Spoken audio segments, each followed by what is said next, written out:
Hello guys, in this video I am going to show you how to search for flights on the Air China application, but first I just want to mention, don't forget to subscribe to my channel because at 10,000 subscribers I am going to show you my whole YouTube revenue statistics and growth strategy, how to make money online. So let's jump into it. First of all, open the application on your phone. After that you should tap on the home button down below in the left side corner of the screen and then tap on booking.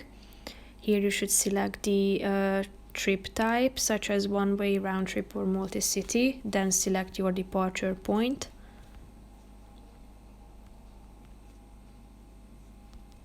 Then enter your destination.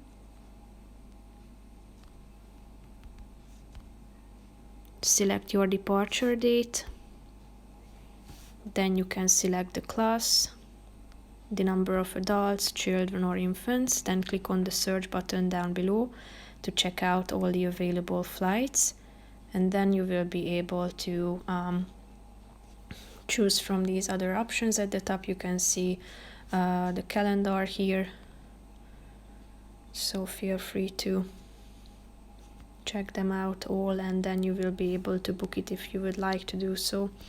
So that's pretty much it for this video guys. See you in the next one. Bye bye.